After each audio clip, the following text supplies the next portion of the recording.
we are harvesting beautiful grapes now. It was challenging, and we have to do a lot of selection in the vineyard, but we have the first ferments going, and they have really great color, good tannin structure in the wine. So I'm very positive about this year.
In those barrels we ferment our Trebbianco, which is quite a unique blend of 3 white wine varieties. It's a Chardonnay, Pinot Gris and famous Müller-Thurgau, all fermenting in French oak barrels, but it's used French oak barrels, so there's not this overwhelmingly oaky kind of aroma. It's more the yeastiness because it matures for up to 10 months on the yeast as well. So stylistically, it's a wine that is more, if you think of a wine from the Rhone Valley, a white wine like Viognier, Marsanne, Roussanne, even though it's not those varieties, but it's a quite interesting blend, and we make only about 200 cases of that every year.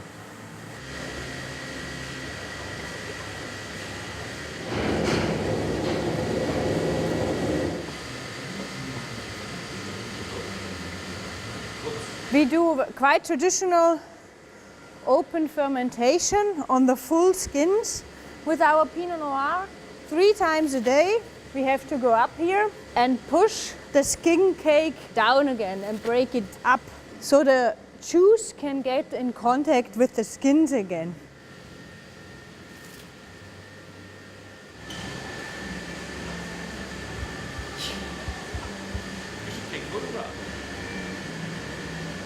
I think it gives you a greater appreciation for the product, especially when you see the hard work that goes into it.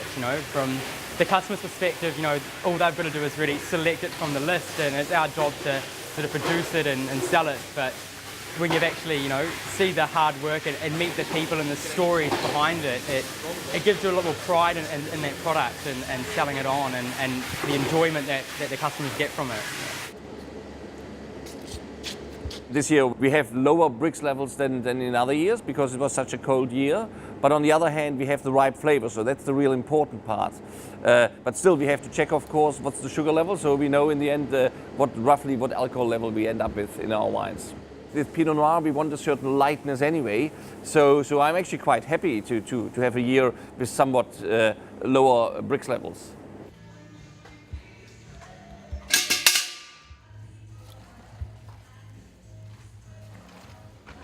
I'm emptying the red wine fermenter. There are certain pumps that can be used, but the problem is that there are still pips in here, and these pips contain some bitterness. And we don't want to squash them or crush them and release the bitterness into the wine. So this is why we choose this gentle way of bucketing it out instead of using a pump. This Pinot Noir has been sitting in here for 3 weeks. It had cold maceration, then fermentation, and now post-maceration, and it's now ready to be pressed off.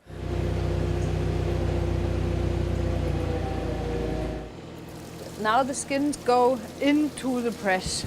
And the problem is, this is a 1.2 ton press, so it's actually quite a small press. And the skins of that tank, that was originally over 2 tons. So you have to fill it very carefully, otherwise you overfill it. And this is why I do the last bit by hand and not just by tipping out the bucket.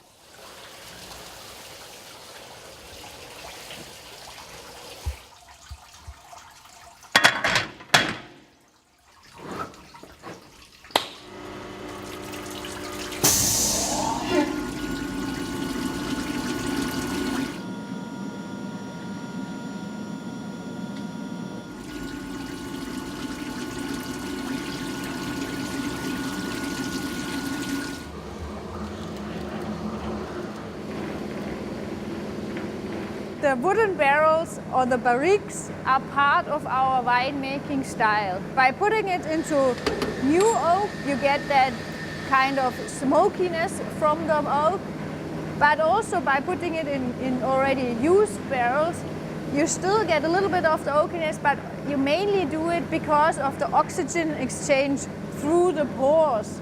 And the oxygen reacts with the tannin structure in the wine. So you, over time, you become a softer tannin structure and the wine is less bitter. For me, it's quite interesting to smell especially the new barrels because the Pinot Noir splash is in there. And then you get that kind of combination of new oak and the wine, and you might get a hint of the product that you will end up with in 12 months' time. So it's quite exciting. So this is where we have last year's vintage, or actually there's two vintages here, a little bit of the Syrah as well, which stays for 2 years in barrels, whilst Pinot usually 18 months. Vom Ebelklon.